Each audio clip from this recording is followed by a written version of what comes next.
everyone. Welcome to another Cosmic Cuppa with Jude. I hope you've got your cuppas at the ready.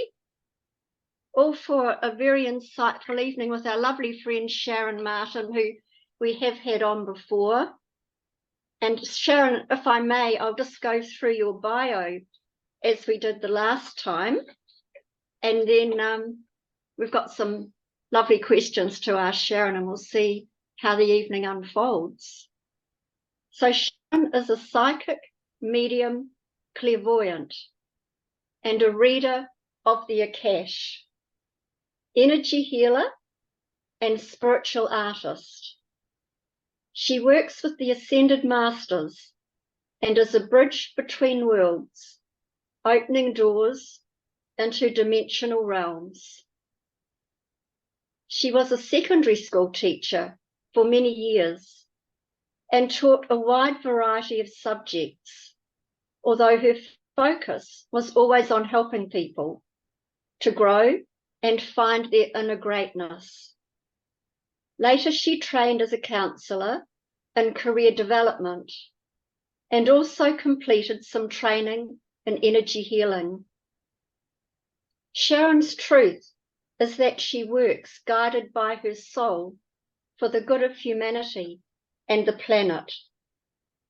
She is a messenger, teacher, and channel for the divine and Gaia. As a bridge between worlds, Sharron connects to the source of all that is, God, universal energy, to bring through high dimensional energies for healing and guidance. She works with the Ascended Masters and within the Akashic Records to bring through what your soul requires, to bring you into greater soul alignment and help you contact with your authentic self. As an artist, she brings beauty and essence from the unseen worlds to create vibrational images and paintings to uplift the viewer and assist in journeying to other realms. So all this sounds absolutely amazing. You have so many talents, Sharron. So welcome to a Cosmic Cuppa with Jude. Thank you, Jude. Lovely to be here. It's quite a big day to be here, really. I mean that energetically. Yeah, when I woke up this morning and tuned in as I do, it reminded, well, there are a few things, but it reminded me of being on a big rolling ocean. You know, that's like we're very much in the experience of the waters of consciousness at the moment. So they are showing up in a lot of different ways. And so today they showed up like this giant rolling deep blue ocean. Wow. Can you expand on that a little bit, please? That sounds interesting. Well, the last few days, there's been the imagery, the rhetoric, the metaphors have been very much about the waters. And I think yesterday. So some of you will know that I attune to Gaia on a daily basis and write channeled information through from her, and that sometimes that involves me kind of, it is a bit strange to explain, and really I can only explain it in the limited way that I can. But sometimes I feel like I send my consciousness down to speak with her, and other times I feel that I astral travel. And so today, when I went into the inner earth, what struck me was I could hear noise. And so I have been traveling into the inner earth, you know, a few times or daily on some level, but a few times a week at least on that kind of astral travel, feeling that I'm taking my physical vessel, even though I'm not. That's how it feels, into the center of the earth since 2015. Wow. I have never heard sound. How interesting. It's silent. And this morning, as I dropped on in, I stopped and I'm like, I can hear water. And so I could hear the sound of water. And then when I dropped on down into speak with Gaia, there was this waterfall in her cave, which wasn't there yesterday when I dropped in. And yeah, so she's been speaking to me about the waters of consciousness. But today she talked about this being this incredible sign for humanity. And for me, I really, I guess, in my heart and in my soul, I recognize that that has become a pretty important kind of, I guess, flagstaff or construct of what I am, perhaps, I don't know, I even want to say becoming known for, is that I bring a beacon of hope. And I don't go out looking for the hope, but that's the kind of information I'm channeling. And because Gaia, who I have this incredible connection with, she has never ever been in despair. She's never ever said this is hopeless.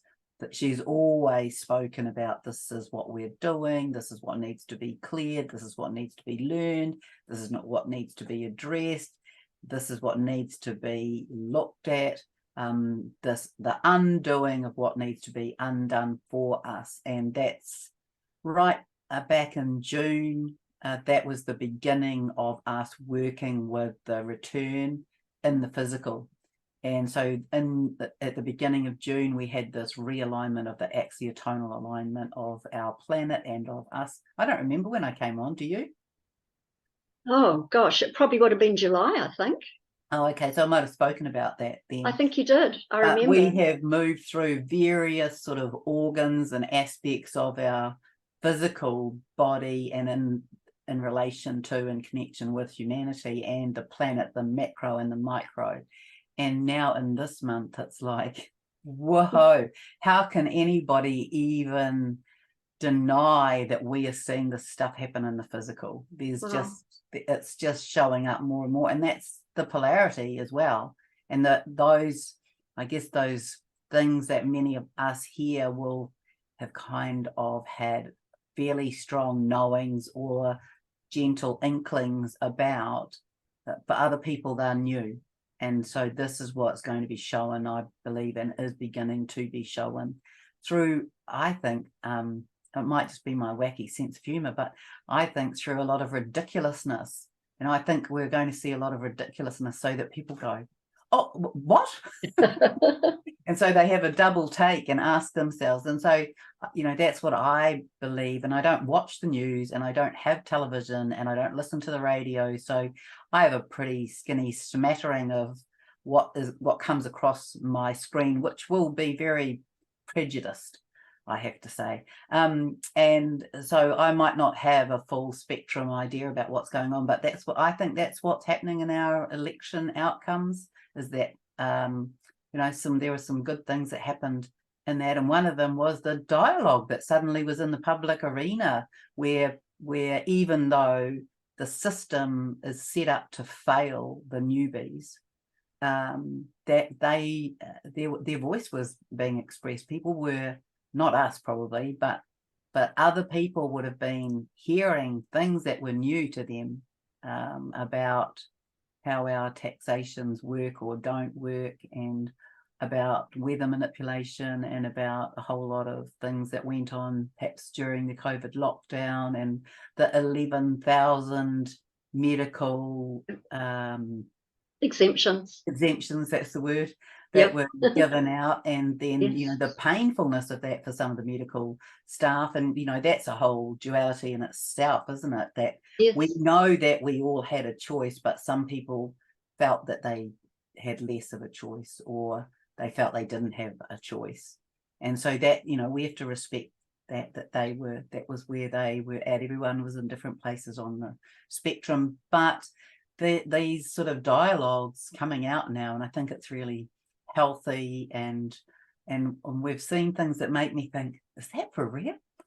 Like Chris Hipkins wearing that t-shirt with all of his gender identities, sexual orientation, that I was like, is that for real? Is he really wear, you know, all of that? I don't know, but it seems to me that that's part of the ridiculousness, you know, and this return, the people who have got well recorded dialogues of things that Jacinda said, and they've put them together as this sort of series of snippets of things that she said, and and then the backtracking about how no, there was no coercion, and all of this is I think, I believe, and I do not mind being wrong, but I believe that all of this rhetoric is like a redirect through the cognitive dissonance, if you like. It's little prods and poking so that people can perhaps move differently through the landscape than they did during that time. And then, of course, that's the beauty of the internet, isn't it? When I said, like Gaia said to me ages ago, the internet and Facebook, these were mechanisms to make people realize that they can be in conversation and connection with people around the world. And then we will have this setup, this expectation within, where we recognize that we can telepathically do that. That's like if you like, the precursor to massive telepathy is the knowing that we have connections with people already. So anyway, that was that's fabulous. Monologue.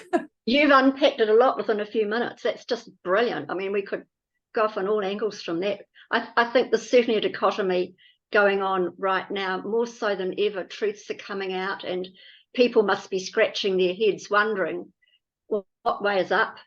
Which way is around? The whole shebang. And it's brilliant because it is waking more people up. And the sooner the better, in my opinion. Do you think that Gaia has, because we are a part of her, do you think she has kind of contributed to the way things play out? Or does that come from divine source? Or is it both? I would say it's both, and it's all of us. We are each a component of her. We're each a component of the planet. We're each a component of God. We're a fractal of source. That's my belief anyway. Yeah. So we are each all of that. We're each all of ourselves. We've been like collecting the little snippets to put in the cup of the Holy Grail that sits inside I believe our home plate. That's what I'm calling this, the soul plate. It's our home plate, and this is where we're at now. We are coming home to self, and there's a lot of beauty and magic and love in that idea that we are coming home to self, and this recognition that we're way more than we have been led to believe, and that part of our journey right now, and that includes me, is to come into that greater self-acceptance, that there's more to us than perhaps we have been enabled to see, and then to accept it. And that's, and I guess if there was one word on the pathway that designated where we're at as individuals and as collective, it's acceptance. Brilliant, brilliant, brilliant. Love it. Could you please talk about the charging up? I had a couple of questions beforehand, but I think we're way past those questions. We're getting into the nitty-gritty. Oh, so you're welcome to ask those questions. It's all good. I think I'd like to go with this one, if I may. Could you please talk about the charging up of our 12 strands of DNA through our sun, soul, with our carbon-based system becoming more crystalline? And is this information coming also from the great central sun via divine source? Yes. Brilliant. Yes. Am I on track, Sharron? Yes. And I would say it comes, well, I would say that there are things that we don't yet know. And so this is only my perception in my limited knowledge. And so I would say that source, however source shows up, personally, I have a connection to Father God, Mother God, and see source as that, as well as this vortex, this swirling mass of creative consciousness. So I kind of see it in those ways. And I suppose that I was perhaps what would be the word? Pulled in that direction, because my early spiritual connection was with Jesus. So when I was a teenager, that was my first experience of seeing in the dream time and recognizing that it was not exactly real. But I would be in the reality of walking on the beach where I lived, but with Jesus, and he and I would have conversations, and it would be a dialogue, and I would remember the dialogue. So that probably shifted my view, even though I did go to Sunday school for a bit, and I did go to church for a little bit. So forgive me if I'm skewed in that, but I'm very open to everybody's own belief, faith, structure, paradigm. I believe it all knits together, that we're more alike than unalike as humanity, and in terms of our faith, and that if people didn't get so caught up in the name and just were looking at the concept or the construct or the underlying belief, that we would be in good hands, that the names are all about, is all about division. So yes, it's all about, divide and conquer, and we will enable you to do that amongst yourselves. So it's not too much hassle for us. We'll just do that, and you can, have squabbles and fights amongst yourself, so that unity can't happen. And so if we come to above that, my construct of it is that source energy comes from a place that links to, perhaps infuse the central sun, that there's a series of suns. I don't know how many. It's like, it could be a bit like a snooker table, I reckon. And that the central sun infuses our sun, and that we know that there are things that have happened that we can argue to the floor, that the sun has changed color. And I know a woman who follows me on my channel, she said to me, her 18-year-old son, as in S-O-N, when she told him that the sun used to be this orange-yellow color, he said, no, that's rubbish. It did not. The sun has always been white. Wow. And so that's interesting to me.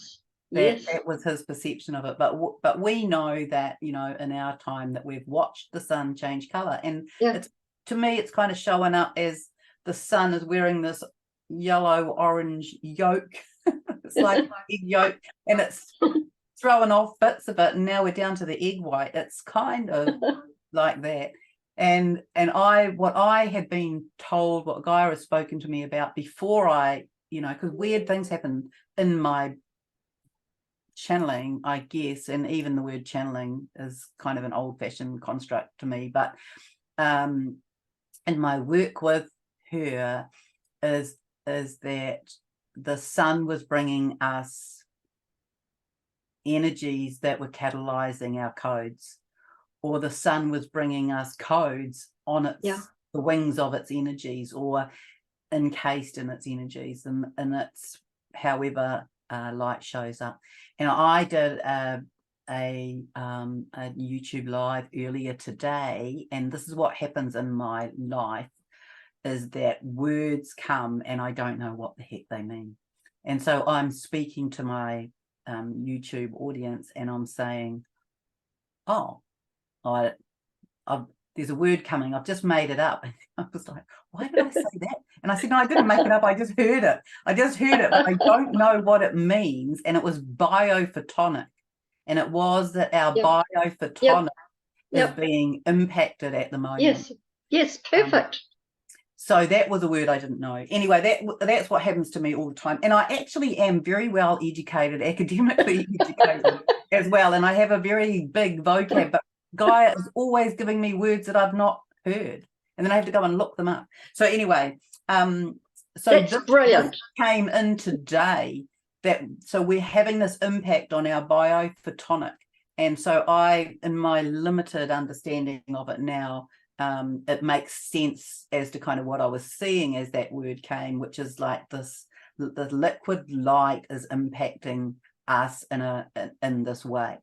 And biophotonics is even a very new construct in the world of science, academia, discoveries.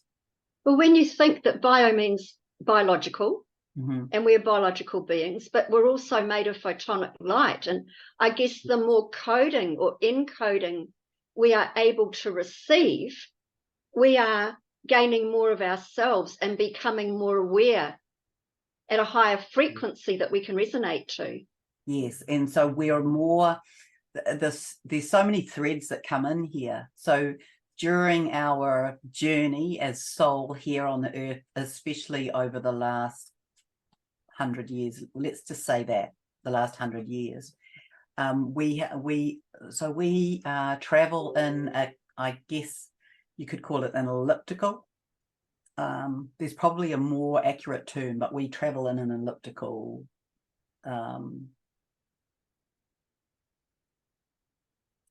what? I want to say circle, but a circle's not elliptical. Let's say line, be limited. And through the elliptic. through the elliptic. Yes, but the journey of the planet is moving through this elliptical, but I don't know what to call that. Cycle. Elliptical cycle. And yep. So in the movement, we're always spiraling. Everything we do is always through these spirals. That's my understanding. And we have, as a planet, there's a lot. I mean, I don't know all this. I don't know all the ins and outs of it. And I know that some of you will know way more than I do. But in my limited understanding, the planet is, moving through this elliptical cycle. We are moving further into the photonic belt. The galactic, the mass of the galactic, whether that is our immediate sort of galactic area, whether it's a galactic space beyond that.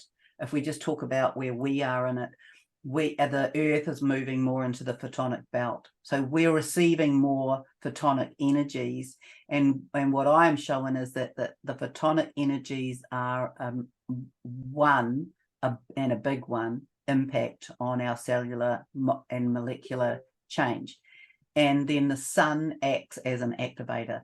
So how we could put that together scientifically, I'm not sure, but what I believe is we receive the sun. We know the sun does a whole lot of things in our body for our health, for our well-being, and then the earth is being in receipt of more photonic light, and that's us as well. So us and the planet, the micro and the macro. So the sun emitting those solar flares, coming in and activating us and the atmosphere, and it's impacting the let me see if I can remember the name of that. Ionosphere. Well done. So that's coming in and impacting the ionosphere, which impacts on us. And so that's the kind of catalyst set of movements, I suppose. So the sun and the photonic light, we're becoming more saturated with it, and this is impacting our biophotonic system. Well done, girl, well done. So that is related to our DNA, our molecular upgrades back to our original coding. And what I believe as a side note to that is that those of us who are here now, not just here on the screen, but here on the planet, in the main, either were selected or, as one of my friends said, put their hand up when they came out of the toilet and realized that meant they were going to Earth. So we're here for, whether we lined up or were forced, but I believe that, we're soul chosen. We were chosen to come here because there's this bigger story going on, and that bigger story is, I believe, and I'm, this won't be everybody's story. Not everybody will believe this, but my belief is that Earth was at a point where it was going to either collapse back to 2D, and that would be the end of civilization as we know it, or we would come and revive it through our own process, through our own evolution.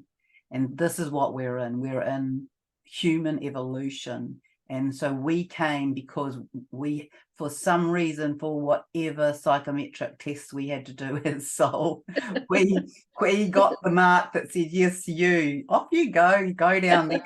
And so we are here in this process of returning back to our original divine plan coding blueprint at 12 strands of DNA.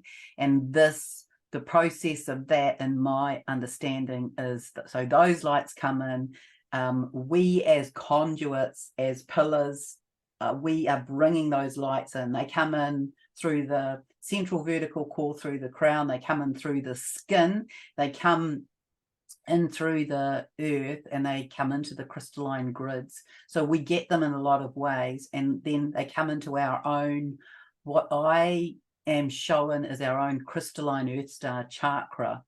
And when we connect in, when everything is connected up correctly, and I don't mean that in some kind of flash term, I mean when your crystalline earth star chakra is parallel to the earth, if it had an axis, it would be perpendicular. And when we have had these earth adjustments, these planetary adjustments through the axial alignments, you know, there's sometimes that's a bit off. That's something people have to check. And often when I realign that for people, and I don't even know how I do that, I just imagine, I see it. Somehow I see it, and I invite for it to be straight, and all of a sudden they get this whoosh of energy. They're more connected to themselves, to their crystalline earth star. So I see an earth star grid or an earth star chakra, and then a crystalline earth star chakra, and I see them as separate. And on the crystalline earth star chakra, I see these pieces of gemstones and crystals that often kind of link to some of the qualities that people might be working with. Anyway, it is a long story, but there's so many components to it. And so when the sun is coming in, it's linking into the crystalline grids in the planet, within the planet, the ley lines, if you like. They're called dragon lines, they're called song lines, they are called the Michael lines, the Mary lines. They have many names, but I believe they are the same thing. And I also believe, so there was a time recently where it was like I saw light workers out there playing with the grid lines like they were skipping ropes, you know, and people going, and because they were out. Yeah. And so that blew me away. Some of them were crossed over, and they were all, you know, like if you imagine like taking a rubber band and pinging it so that it dropped back into the right place. It was that, you know, you can see how simple the metaphors are that I get given. But I watched that, and so this is, you know, this incremental return that we've been doing as planet and that we've been doing as humans. So that's why it's kind of a long story. So then these lights, these activations that come off that into our crystalline grids, and then they come up into our tailbone and into our feet. And so now we're at what's happening with the DNA. And so how I am showing that is that the spinal fluid, if you like. Now this is not scientifically and medically accurate, and I know that, but this is my story. So it's in there that the DNA is being resurrected. Oh, there you go.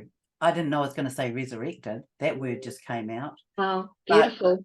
But smoothed and soothed, that's another thing. It's like it's like they've been snipped as well. And they're being, if it were an exercise in the physical, mechanical world, it would be that we would have a soldering iron and we would be reconnecting them like that. And so that's what I am showing. So this is our DNA reconnection back to 12 strands.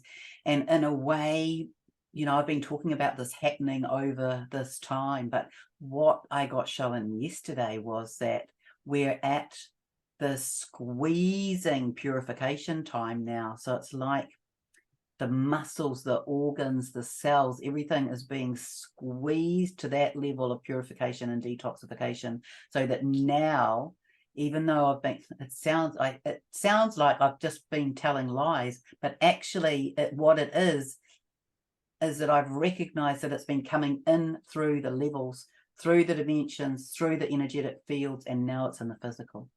And so we're in this wringing, you know, if you're making juice or you're wringing out washing, you're wringing it out, and that is what is happening in ourselves, this deep purification that we're in now with the light that is coming in, so that we can be reconnected.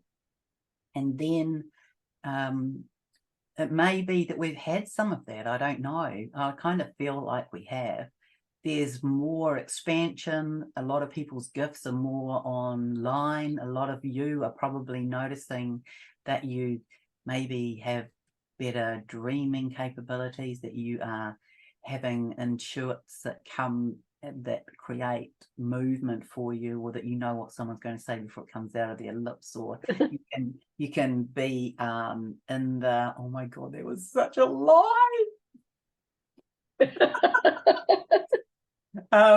Because we are beginning to become these highly tuned, intuitive, sensitives, and even it doesn't have to be verbal, you'll be able to read things as well. Exactly. So Exactly. some of that was truth and some of that was not. And so this is what I love about it, is that Gaia told me this ages ago, and how this would impact is that it will up-level us as humanity, because there's nothing to be gained if you tell a lie and the other person's going, well, that isn't true.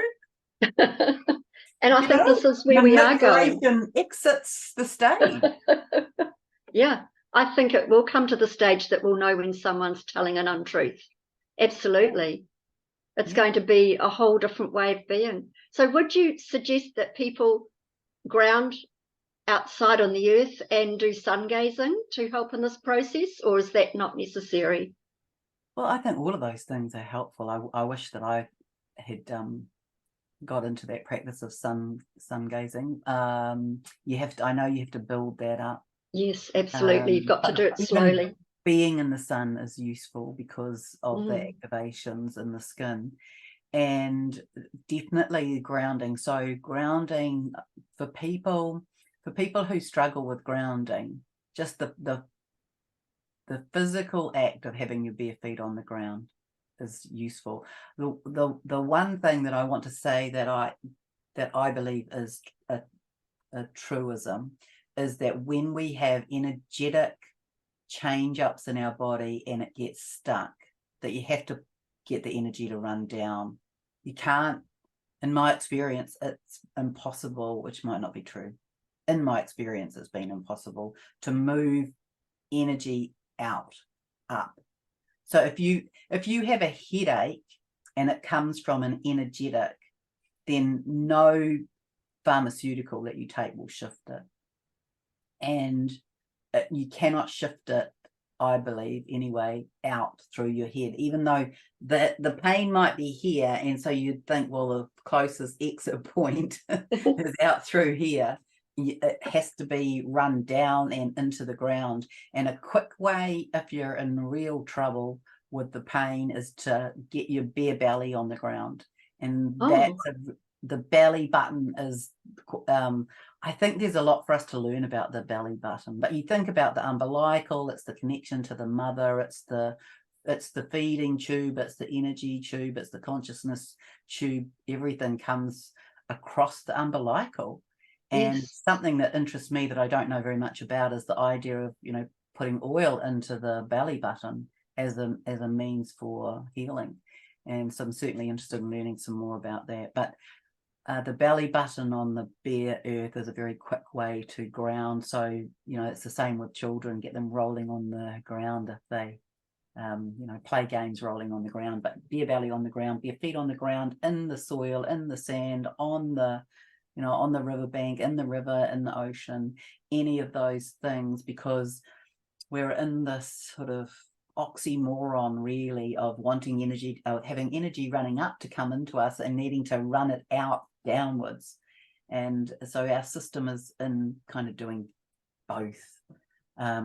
So Melanie is just saying when she has a headache, she can't shift, she sits up against it. I've lost it now, but up against a tree. Up against a tree. And so spine up against a tree, you know, our trees are totally underrated.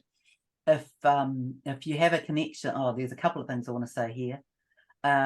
Gary Cook, if you don't know about Gary Cook, he looks like old man time.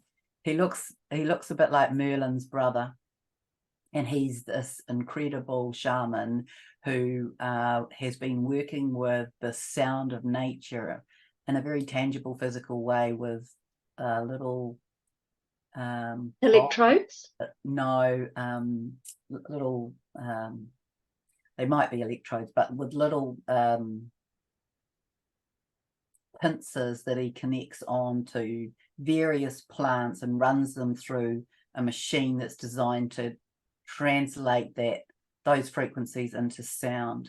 And so you can go and listen to the sounds of the Cody tree and the from the redwood forest in Rotorua, and from the prayer plant, and from all of these plants. So I don't think it's a piece of equipment he designed. I think he bought it, but in New Zealand he has gone and he has recorded the sounds of nature through that device.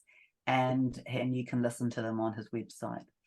And the trees. So I have learned a bit about the trees through that connection, and I have done some work with the trees in meditation, where I have become little and slid down the roots of the tree, and discovered this entire highway underground.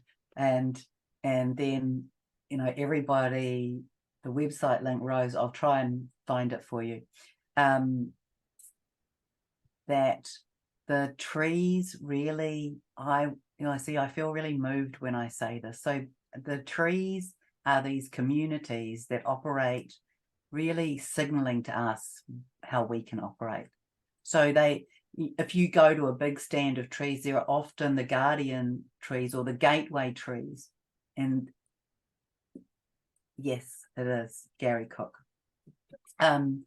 And so those are the trees, the sentries, if you like. And in tikanga Māori, it's useful to stop, or it's protocol, it's kawa, to stop, to tune, to ask permission, to before you enter into that area. Absolutely, so important. And then when you get in further, there's the mother trees, there's the grandmother trees, there are the trees that are the healing trees. And when a tree is in crisis, the trees around it send its nutrients through the underground system. You know, so to me, that's just the magic of nature, and that's just one very kind of accessible example that we have here, because we have the most exquisite trees and plants here. So there's that, you know, that teaches us about collaboration, about community, about sharing. And this is where we're moving to. This is the next part of our evolution, you know. So we are in the story, I would say we're coming into our own sovereignty, our own identity, our own coming home to self, having recognized that we came through separation at the beginning. So the separation from the mother, that many of us have wounding that came through separation from the mother, whether that's in the womb, or whether that's in the birthing, or whether that's in breastfeeding, or whether, you know, any of those. And it's not even a deliberate, intentional, it might be as a soul that we have a setup of that experience, who knows, but it's the outcome of an experience that we have as spirit, as soul, as this being here on the earth. And sometimes it can come from an experience that links to something else, like the child who awakens from the dream and remembers that they've just been reading the story about the spider, and so there's, you know, they link that can be why people become arachnophobic. It's easy, you know, easy to make those links. Anyway, So our role is to do that healing, to find out where the separation is, where the pain is, and to come into attending to what ails us, what brings us into pain and suffering, and do the work on that, and then integrate it so that we are not triggered by it anymore. And so then we have a response to it rather than a reaction. And then to bring in our gifts, and then to rise above that, and then to integrate, and then it's a big story. And then to be integrating and balancing our masculine and feminine aspects, and then to be integrating our past, and then to be healing any of that, and then to be integrating our higher dimensional experiences. So this is us. This is the at-one-ment that we are in the becoming of, in my view. Beautiful, beautiful. I've got a couple more questions I would love to ask before we open up for questions, because time is rolling by. And you were speaking about the masculine and the feminine, and I wonder if you could please talk about humanity's awakening.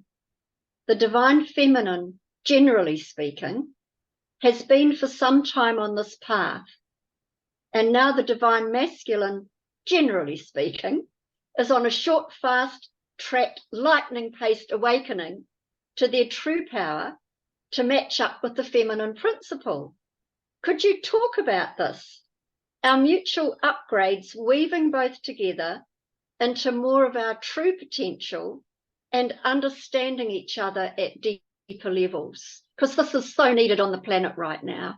I'd love your views on that, please. Yes. Well, over here in this little box is all of the manipulation that has gone on regarding gender, sexuality, not just now. I mean, that's pretty massive at the moment, but the bending of the principles to suit the narrative of our way of operating in the world. And I believe that that's been what I would call bastardized. And the, you know, like here in New Zealand, the women were the first to get the vote, right? They tied themselves to the wagon wheel. Well, how can they let little old New Zealand do that?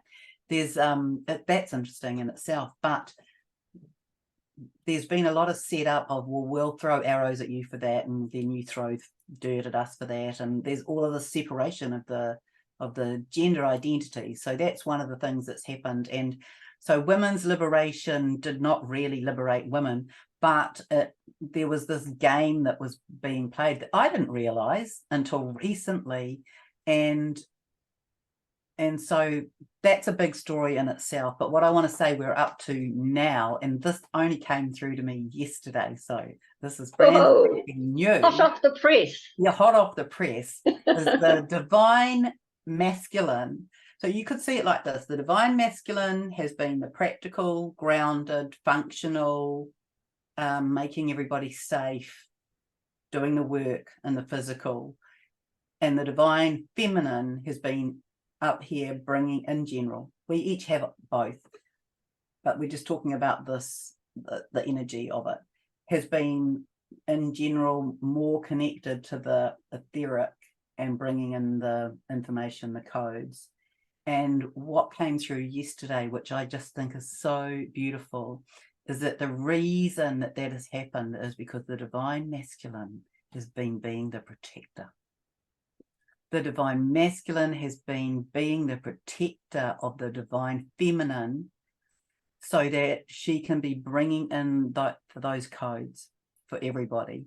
And so so this is a setup, this is a plan. And so it's not really a sacrifice, but in a way you could say, so the divine masculine sacrificed his ascension, his upgrades, his up-leveling to these gifts and skills to make the environment safe for the divine feminine to bring in the codes. So that's what came in yesterday. I personally think that that's perfect. It's beautiful. It's absolutely beautiful to think that, yes, in a way it was a sacrifice to allow the woman to step forward and be their beautiful intuitive selves while the men were doing more of the practicalities. I think that is beautiful. So now the women So it's the oxymoron of we're going higher, but we have to be grounded, right? We're bringing in these higher codes and we have to ground them in. So now the feminine needs to be grounding so that we're in more, I guess, the wholeness between the earth and the higher, and the masculine is coming into their opening, their awakening. And so the masculine is going through this rapid, and that's what Gaia always said, that the feminine might take 5 or 10 years to process that. The masculine will do it like that. The masculine Amazing. like Amazing. super fast. So the masculine have had, in my view, 3 heart activations over this year, maybe a little bit longer. But you know, that and the heart and the higher heart, and then they are coming into recognition of who they are. So sorry, Sharron, the thing I loved about the protests that we've had here in New Zealand was how the men stood up and became the warriors and the protectors and the movers forward of so much stuff. Yeah, and for so freedom. this is their claim. It's like it was amazing. Yeah, and this is what more of them will do now. It's like I said to this man who came to see me maybe a couple of days ago, I said to him, it's like if you think about the martial arts, in the martial arts, which is also the warrior with the tarako, with the stick. It's the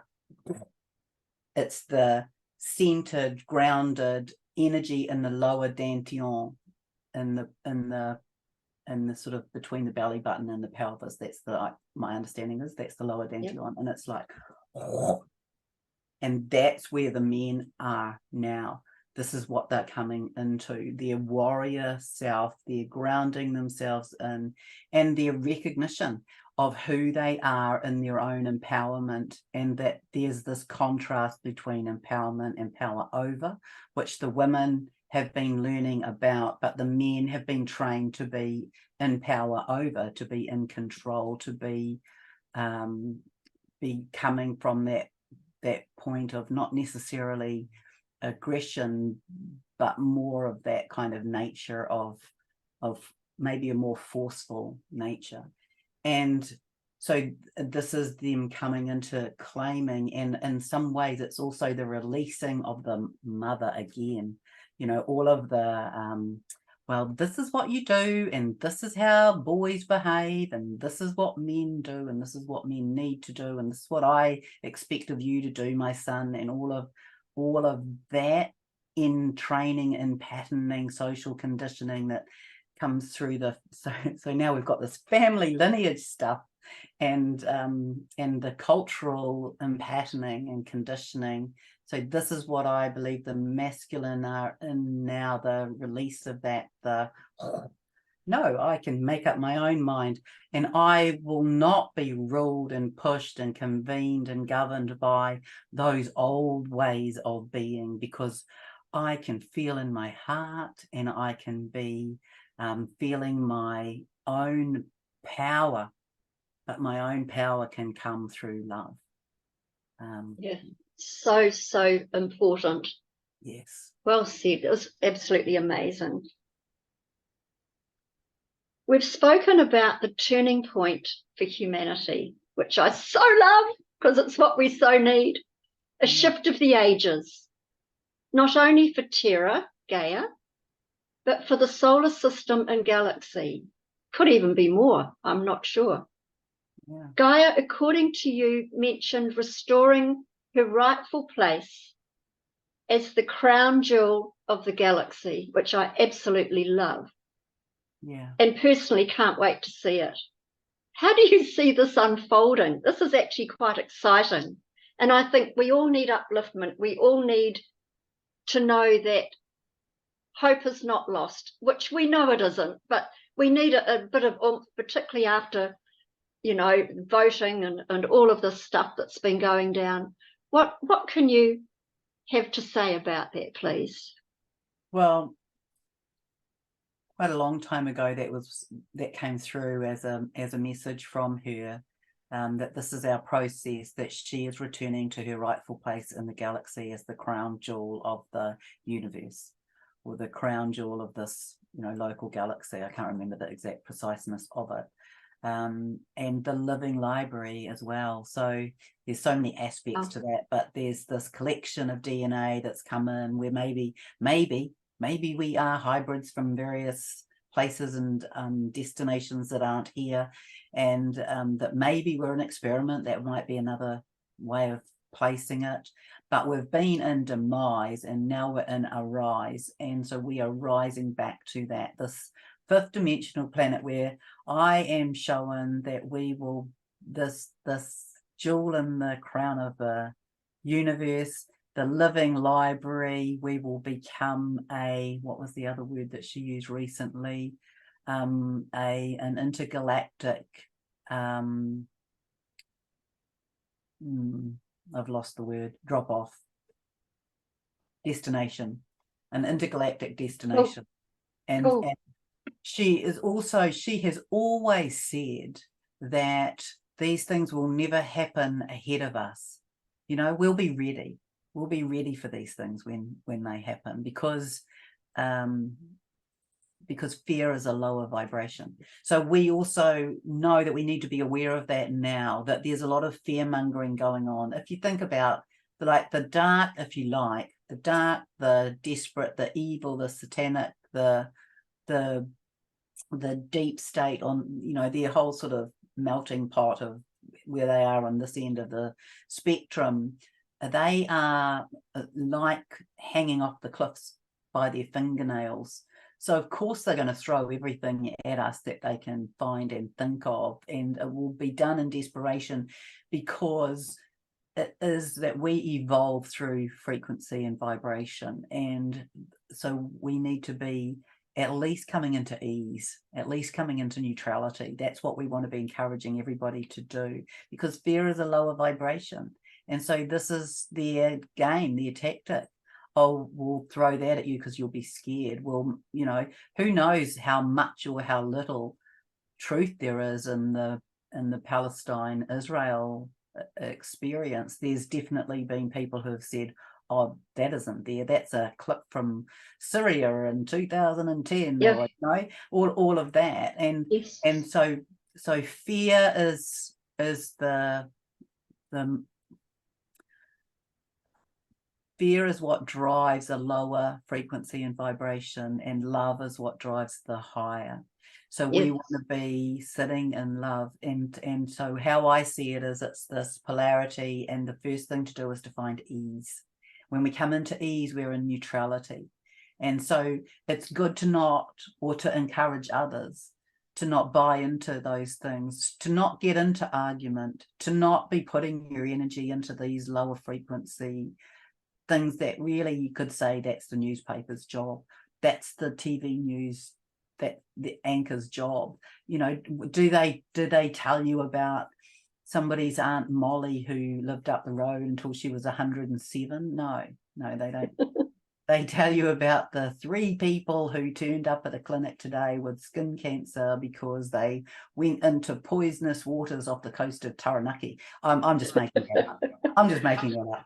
But this is what happens, right? And then so I think and believe and feel that our role is to hold the neutrality, and that argument and focus on anything that doesn't serve us is part of the game.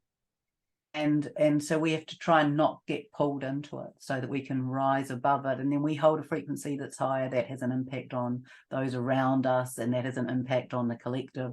The collective, then can topple over. And so in a way, I've been showing ascension in 2 different ways. I'm not sure which is which anymore, but the old way was that we would have this solar wave that would wash over all of us, and we would be transported into, or the old dimensional frequency would go, and we'd all be upgraded in the flash or in the wave. And that always showed up to me as though we might be put to sleep by the frequency. And Gaia's always spoken about what we've been going through, especially over this year maybe, or last year and this year, as she calls it, tempering So it's like, if you know anything about metal, you know, you harden the metal by tapping it, by stretching it, by banging it. And so that's what she's talked about, that we're having internal tempering so we can receive these higher lights and codes, and that that could still happen. Rick Dewars, who, if you don't know about Rick Dewars, the story of Rick Dewars is that he had a Christed walk-in, and he has direct conversation with Father God, and he received information. He never talks about dates, but he received information from Father that we were going to have a solar flash that comes through on this date, and it was the 17th, but the 17th hasn't finished yet. So, you know, and I've never heard him state a date, and it might not be correct in exactitude, but it is correct in some form, and that that was going to come through, but it's not necessarily our ascension solar wave. I want to say it's the word that came from the Father to him was salvation. So when I looked up salvation, that's the removal of evil. And so when this comes through, this might be the point that takes us to that place where evil can't exist.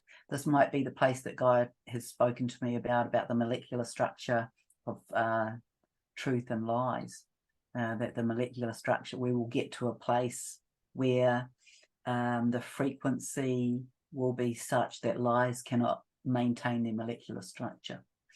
And so it's the interweaving of all of that.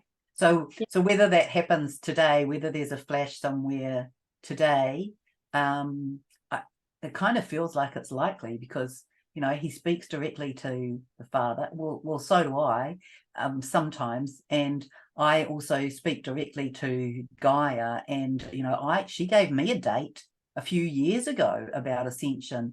And the interesting thing was that a girl in the universe, because I didn't know this, she got the same date, you know. And so whilst it didn't happen, there was, you know, there's these, it's not like dates are given to me all the time. And I was, if you ever see the video of it, I'm like, I'm shaking. I'm so nervous about, and she said to me, you need to do this. And then it didn't happen. And so I did get a few pies thrown at me, but anyway, not too many. It might depend on the calendar as well. Well, there is that. And but we have had interference. So this is the other sort of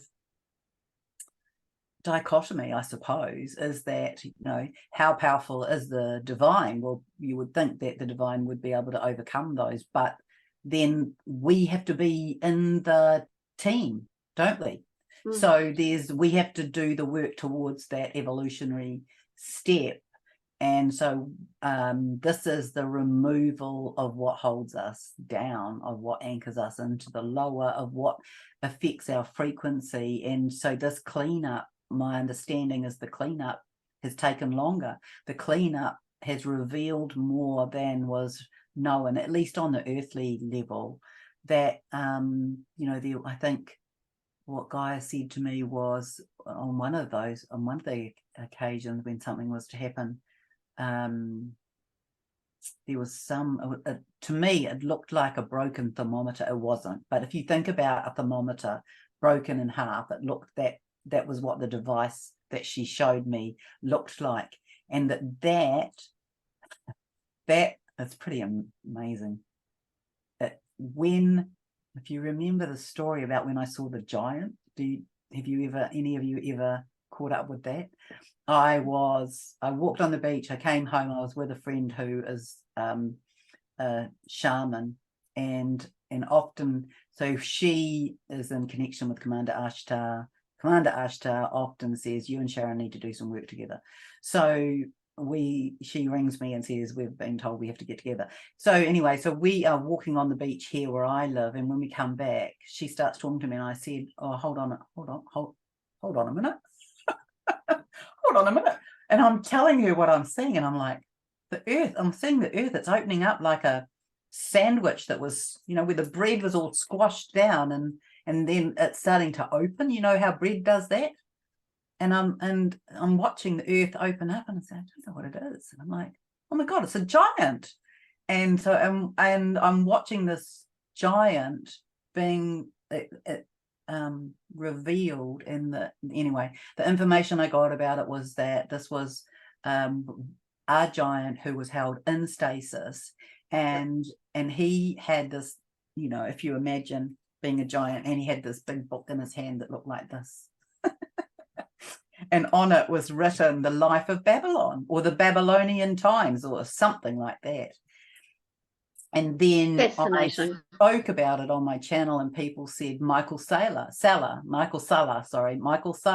has been speaking about the return of the giants. And Absolutely. I had spoken into Gaia about it, and she said there were 7. He says there are more. It doesn't matter. But it's that what Gaia said to me is that they would awaken when the planet hit a certain frequency. Yeah. And this little device, which was found as the planet hit a certain frequency, that little device was what set off an alarm for there to be an upsurge in closing us down. And oh wow, so that's really interesting. I do think that. I do think these giants are here for a very specific reason. They've been in stasis for many, many years, as if they've just had a 20-minute snooze in their understanding. Meanwhile, the soul had left the body and had other incarnations. And with the awakening, the soul or a soul will come back in and activate those bodies. So that's going to be very, very interesting.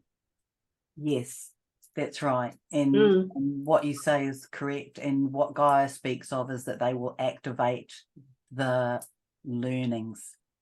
Absolutely, be wonderful. They will like reactivate the understandings from those particular eras, so that then we can receive them. So we are in, you know, you people who put your hand up because you came out of the toilet too late. You're here at the most exciting, amazing, auspicious, evolutionary time in the history of, I think, the universe. And so it's wonderful. Thank you so much for that enlightenment. And so I don't know what we're doing here now, but I do want to say that it's really important to be in the looking for the good, in the holding love in your heart, in the let me see, what did Gaia give me today?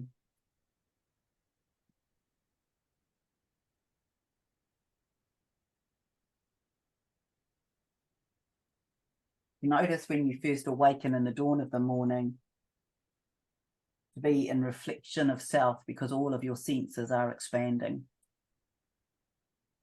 What do you see? What do you hear? What do you notice?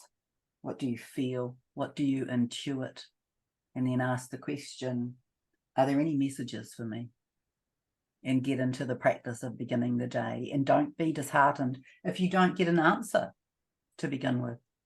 But just know that this is the advising, if you like, or this is one of the advisings from Gaia for this time. Thank you so much. Thank you. I think I have that many more questions. We may have to have you on another time if you're open to that.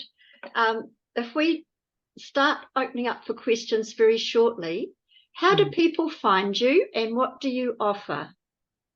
Oh, right. Well, I did say, because I'm useless at this, I'm useless at self-promotion. So I brought I should tell you this story.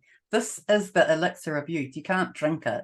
There's all these rules about what you can do and not do in New Zealand in terms of making things. But when I first started channeling information in the morning, I got this, I used to write, and I'd just write in that state. And I find myself writing recipe for the elixir of youth. Well, I threw my pen down and I went, what the hell is that? And don't be so ridiculous. And it was, and so I was channeling Saint Germain. Now, was it you who told me about Saint Germain? So Jude knew all these things about Saint Germain that I didn't know. Anyway, so Jude was saying that, so I knew that he lived a long time, and I have, you know, I've lots of conversations with him, but I've never asked him about this, but he gave me the ingredients for it. And then I just, you know, went on with my life. And as I was heading off to the States, he said to me, you better get on with that, making that a elixir of youth. And I said, well, you've only given me the ingredients. You haven't told me how to. And he said, well, you just gather those ingredients and, you know, I will work with you to do it. So anyway, so this is an elixir that I've made. It's really beautiful, and you just spray it around you and you just use an affirmation. And so that's that's the story of that spray. And then I have just two others. One is a clearing spray. It's really good. And Gaia and I made this in cahoots. And then this is a grounding spray. And Beautiful. so it's just those three sprays. So you can buy them on my website, which is sharronmartin.com, and they're not expensive. They're $45 each. And so and the angels sing into them. That's the other thing, that when I'm making them, the sounds that come out of my mouth are really surprising, and they're these angelic codes that are going into them. So it's a ridiculously long process, and Saint Germain really should have organized somebody else to do it, but he didn't. And so I collect rainwater, and then I purify it, and then I do all the witchy poo incantation things. That's and beautiful. Bring through Bless the your heart. codes. Beautiful. So what else do you do, and where can people find you otherwise? So I have a Facebook page that's Inner Sanctum NZ. I think it's Inner Sanctum NZ. I got given that name, and then weirdly there's a company called Inner Sanctum in New Zealand, and they wrap buildings. That's what they do. So I'm Inner Sanctum NZ, but my website is sharronmartin.com, and Sharron is with 2 R's, and so you can I do sessions. I have a YouTube channel, and I do probably an average of 3 videos on there a week, and so it's useful to subscribe because I do them live, and I try and give half an hour to an hour's notice. And I'm bringing in, like, every day I'm writing from Gaia, so every few days I kind of put it together. It's very off the cuff because I that's just another job, really.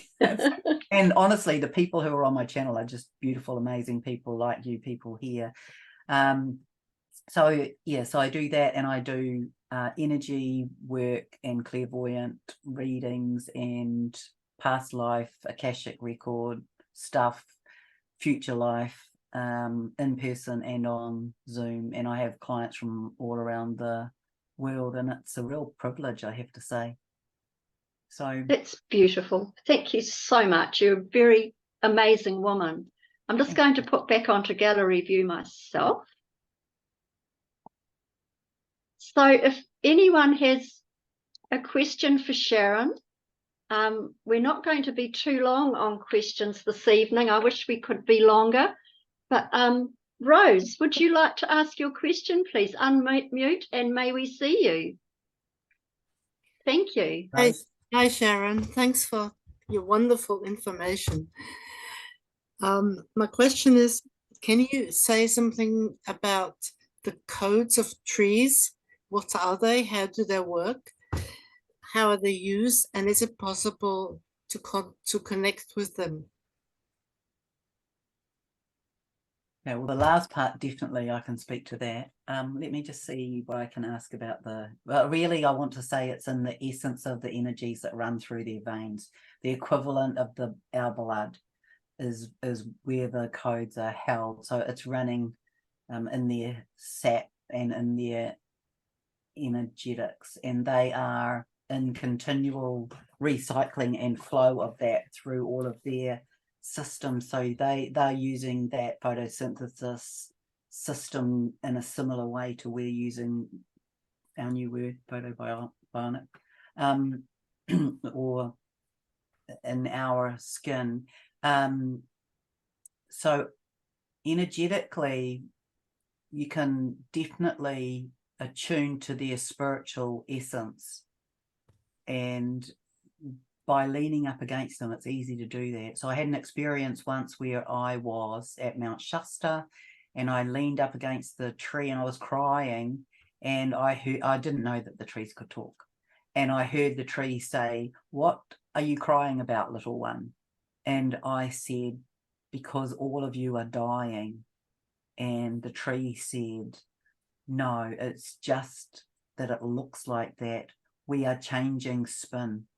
We are changing rotation. And so we are losing our leaves so that we can change our rotational direction to fourth dimension. And then we will regrow." So, I mean, you can't make that up. That's amazing. That is amazing. So I think that there's just more about them than what we know. And I would say that it's their energetic essence. I don't really know how to explain it any more than that, Rose. What was the last part of your question? How to connect with them. Yeah, so hands on their trunk, sitting underneath them with your back against the trunk. Heart on their trunk as well. And just kind of, it's a bit like leaning into your grandmother, you know, those big soft bosoms of the grandmother that might wrap you up. I never had one. Oh. Yeah, it's a bit like that. So it's that connection through in any of those ways. And even, you know, going and listening to Gary's music can help.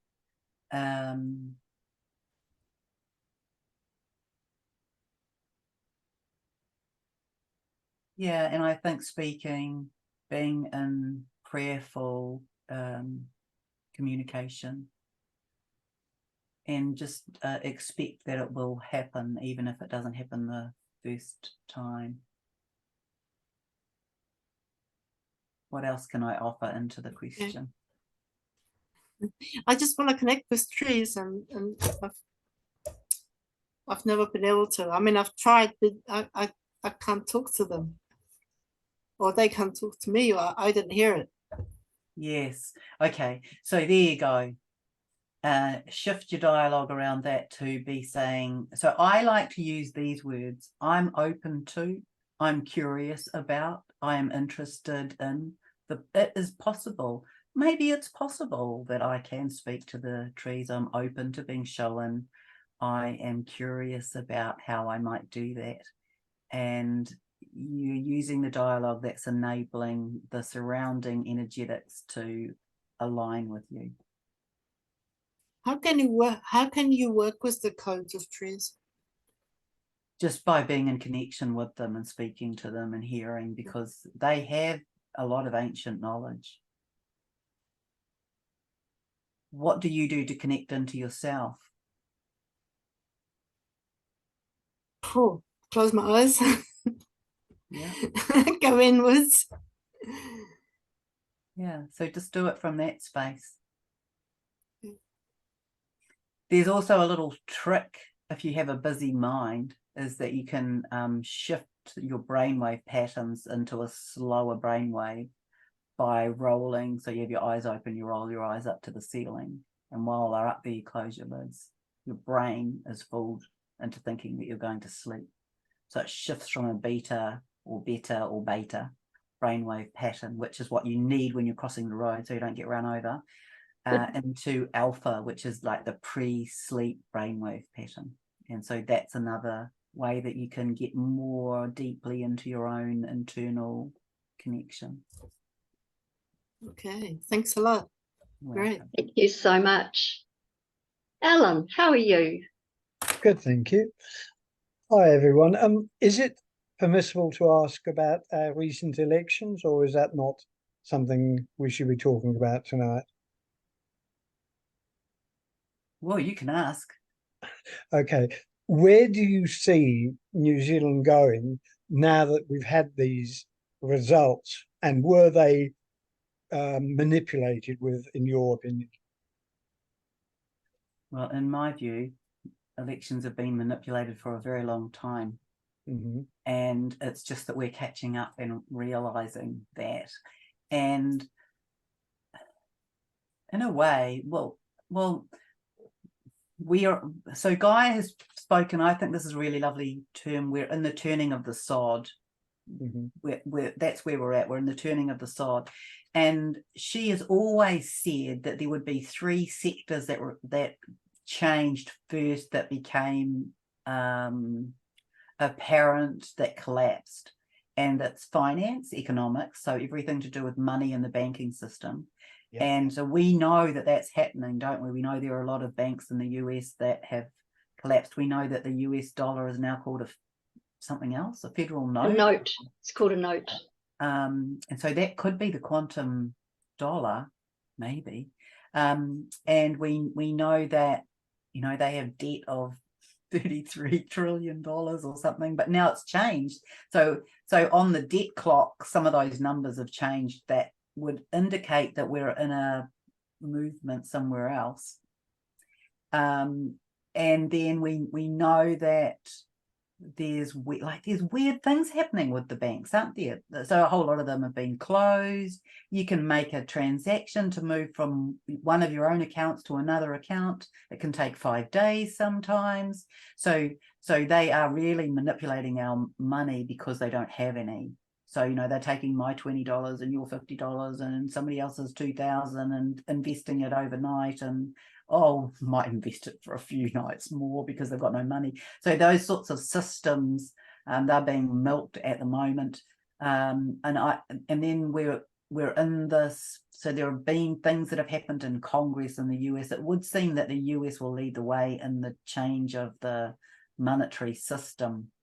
And so there have been congressional, I don't know what they're called, acts or remits or whatever they're called there, that have also been in recognition about monetary change. So now, once again, the US has only got 30 days worth of money available.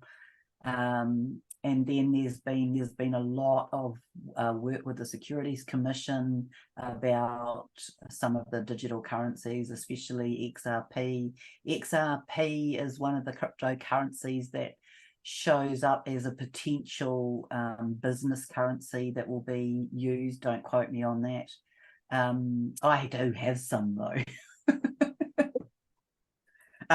So I once asked Gaia about the monetary system and what would happen, and about crypto, and she said to me, but I don't remember the outcome exactly, but she said to me during this month, and I know the month was August, and it was, I don't know whether it was last year or the year before, she said, watch and see, and if any of the currencies that you've got perform badly, ditch them, because the ones that perform well this month will show up for longer term. So I followed that guidance. But there's been a lot of argument about XRP.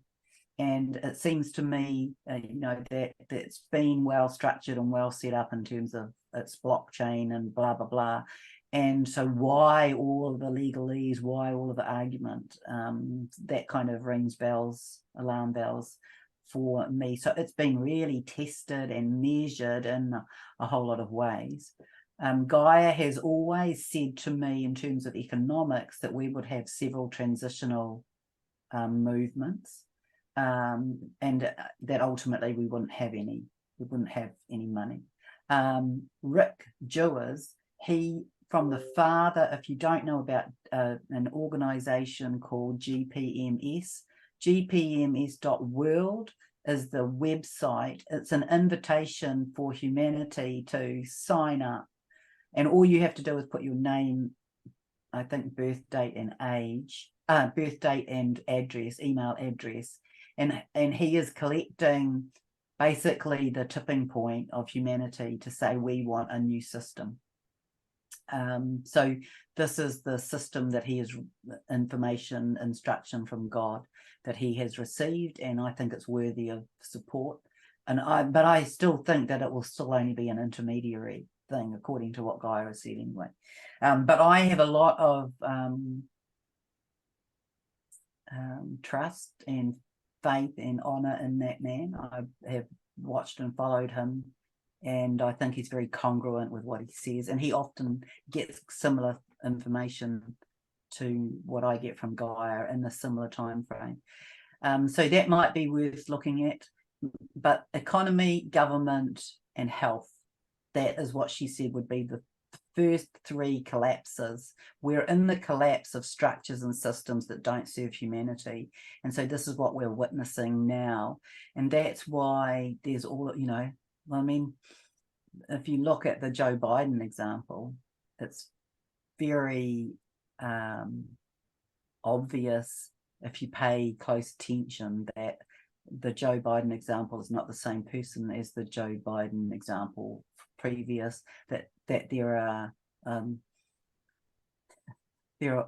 actors in masks, and he's not very coherent, and he says ridiculous things, and then there's all this stuff about his son, and then there's all of the information about the White House, that the White House is actually fenced off, and that a lot of what we're seeing is theatre or CGI, and then he's tripping over a lot at the moment. And so it's like, here is the theatre, and this theatre has many roles, and one of it is to maintain some kind of stability for people who aren't awake. Because imagine if all of that just fell over in a moment, people would lose the plot. People would go into serious meltdown. There would be rage and anger. And so it's like the turning of the dial slowly, and really whatever happens has to shift the values of humanity. So we have to shift from having this greed focus to having a community-based focus. We have to shift from the recognition that we have been poisoned through a whole lot of ways to, well, we're going to make different choices now about food, about medicines, about water, all of that. It's this turn the ship slowly so that people don't lose the plot. And so we're watching, I mean, look at Africa. I just love the fact that in Africa, people are claiming, and they are evicting their off the continent invaders. You know, the French have been booted out of a couple of countries in Africa. So the French and the English and the Spanish were great invaders of territory, it would seem. And so in Africa, the militia have been going and reclaiming those places, and they're mineral rich. So we will, you know, we will have, each of us will have our own resource. That's another thing. I think Gaia said a few days ago, she said something about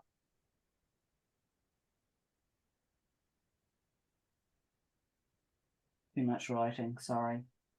But she talked about, you know, that resource is manipulated, that war is orchestrated, that resource is something else. And these are all of the shifts that we're making in our world. But what is interesting is that we're watching governments collapse. We're watching things being shown to be corrupt, to be criminal, to be untrue. The Australian government seems to be making, or some aspects of the Australian government are making movements about that. Elections are showing up to be maybe manipulated.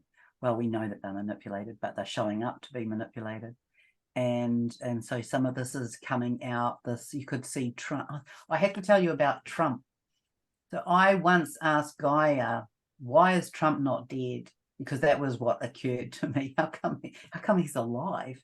And she said he is protected by both on and off planet beings, and that, you know, so that's how he's survived this. But, you know, irrespective of his persona, he is our champion, and he's not the only one. He isn't just doing it on his own, but, you know, he is making headway into the orchestration of government in the States. And so in many ways, a lot of what's happened around the world has been kind of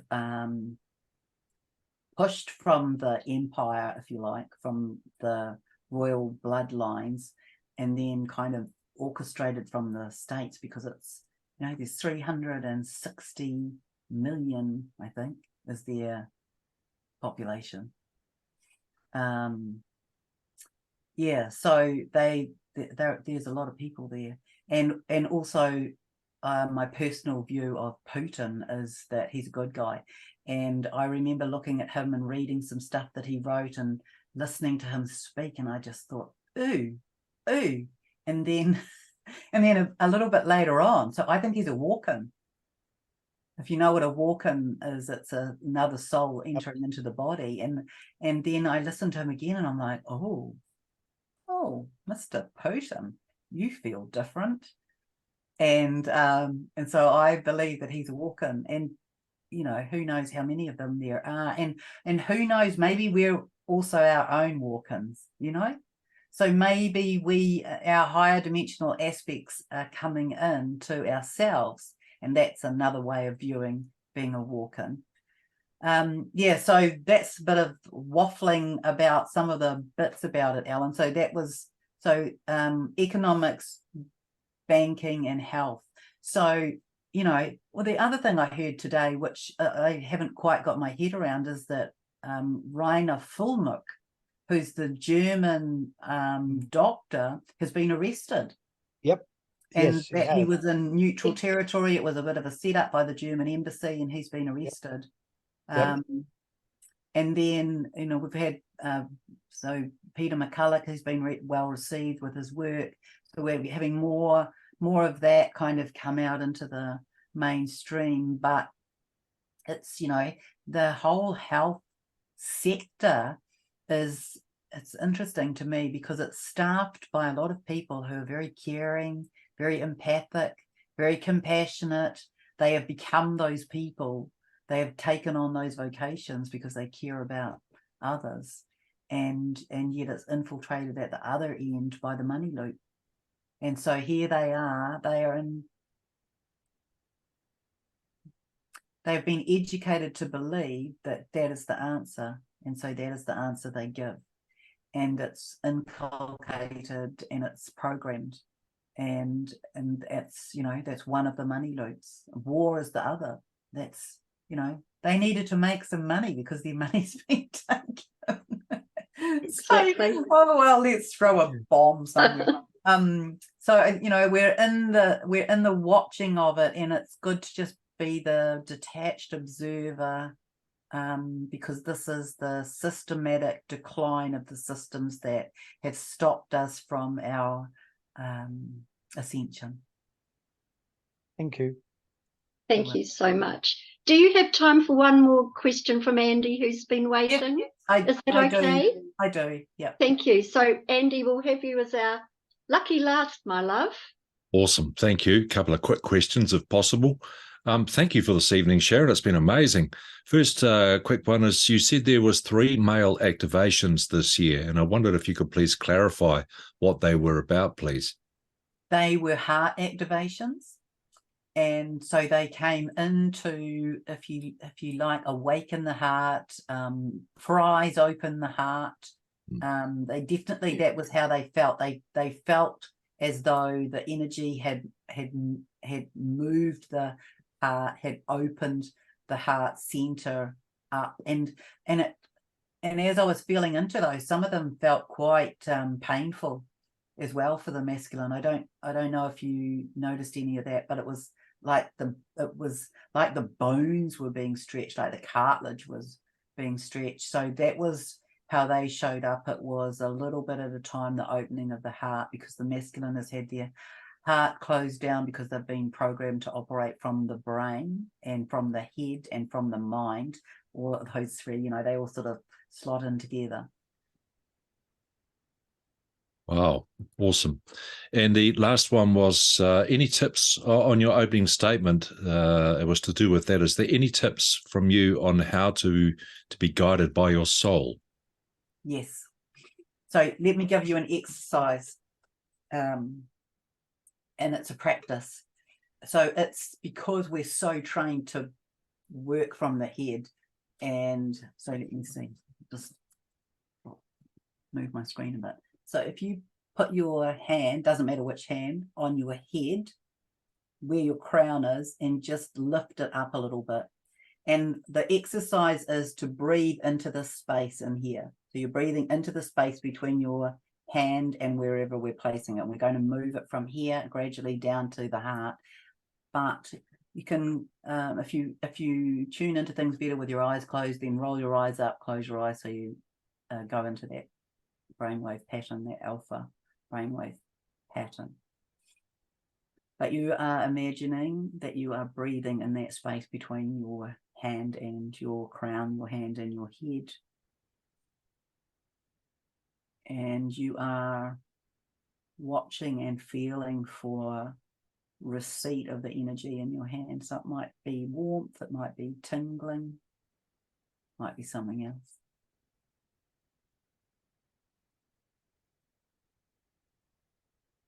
This is your hand noticing the energy that is being emitted from your crown chakra, or in your, I guess we could call it your etheric body, the little energetic layer around your skin. And so when you can feel that, then you move it to your forehead, to your third eye. And you do the same thing.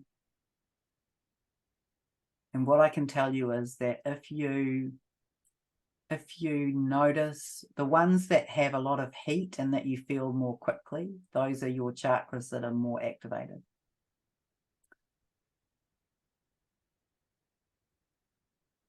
So you're just breathing into that space, and it's just bringing your attention to there. And then you can drop it to the throat. And it's the same thing. Just breathe into that space.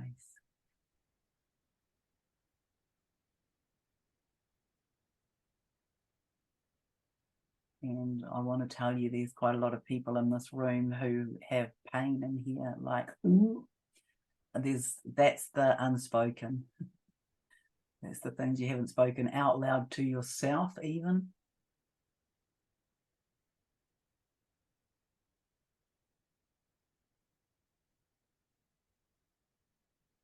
And so the collective energy here is quite clammy.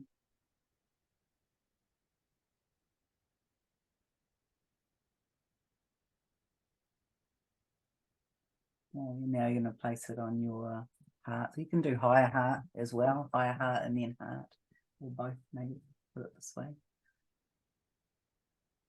And you can place it skin to skin here.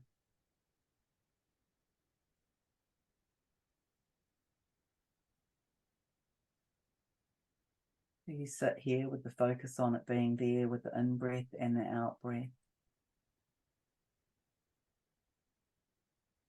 And you're inviting the energy to drop down here from your crown. And the sensation of it is that of coming to a stop in a lift. You know how you kind of have that slight movement back up when you stop at your floor. It's that. Feels like the lift comes down and then just does this little back up a bit.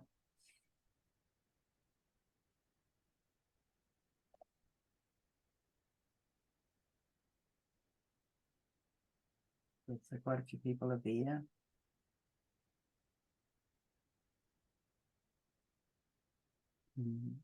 I'll speak some light language. Ia tuana shia kana tatato o takana ishiana. Iana a takana shia o ishia rakana sitiana ata ishia kana. Ia tarana kana a o ashiana na na na na ishana. Atakana sisia to.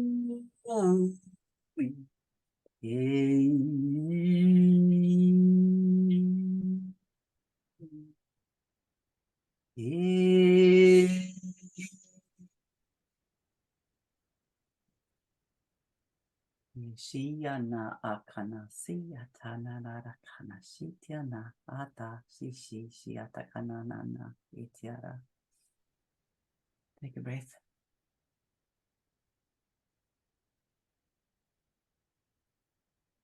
I might as well do another couple of things while we're here.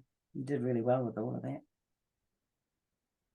Ask your heart to show you what the movement is for a yes. If you were asking your heart a question, ask your heart to give you a movement for a yes.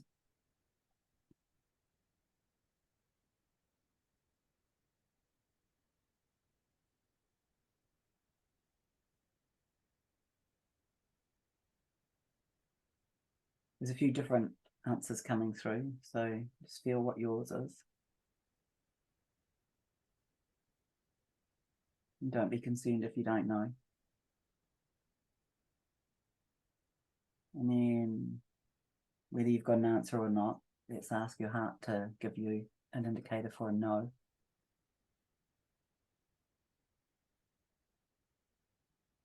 And sometimes the no has more clarity, and that will help you understand what the yes was.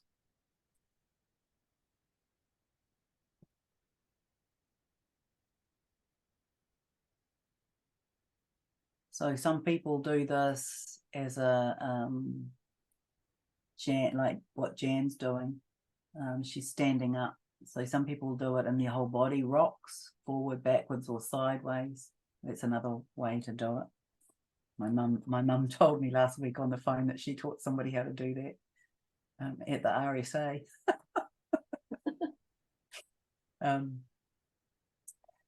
Yeah, so you can be, bringing yourself to this space, and then ultimately you'll be able to just put your hand there and invite your heart to be in connection with you, and you can ask a question. And I have to tell you that there's a rule of thumb that I think is useful to know, is that if you don't know, it's a no. If it's an I don't know, it's a no. It's a no, not now, or no, not ever. It could be either, but it's a no, not now. So it's either not to happen or it's not the right timing. So I will leave you with that. Thank you very much. That's amazing. Thank you so much. It's been a wonderful evening with you. Thank you for that beautiful technique, or couple of techniques. And thank you for your wisdoms, your insights, your knowings, your amazing connections to so many beings, entities, and all that is. I really honour what you're doing, and on behalf of 5D and Beyond, thank you so much. Thank you for coming on A Cosmic Cuppa and sharing. And hope to have you on again at some stage, Sharron. Yes, I'd be really happy to do that. And just before we go, I want to say, be in hope, be in deep knowing, be in deep trust that this is all unfolding, and that your job is to stabilize, to be in balance, to just stay out of the debris, the muck, the melee, to just be attuning to yourself so you get good guidance about where to be. We are going to see chaos.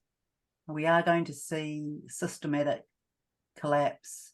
And it's the old story of, if you bought a piece of land with an old hut on it and you wanted to build a nicer house on it, you probably have to take down the hut. And so that's kind of where we're at now. We're in the systems, the structures have to be collapsed. We know that there's higher technology that comes that will assist us. We know that we're on this edge of the tipping point. We know that people will go into panic because it will be unknown. And so your role is to kind of stabilize and know and be in love and trust in your own heart, so that you can be the backup person for the people around you, so that you can say to them, it's going to be okay.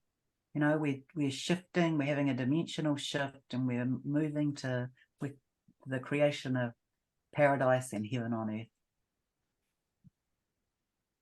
Thank you so much. Bless your heart. Those are beautiful pearls of wisdom, and wisely said, and I think wisely taken by everyone. So thank you to everyone for joining this evening. Thank you to Lee for this opportunity, as always. So much appreciated. You've been listening to Sharron and Jude on A Cosmic Cuppa with Jude. If you're watching on YouTube and you like, please share and subscribe. And we'll catch you shortly. See you soon. Lots of love, everyone.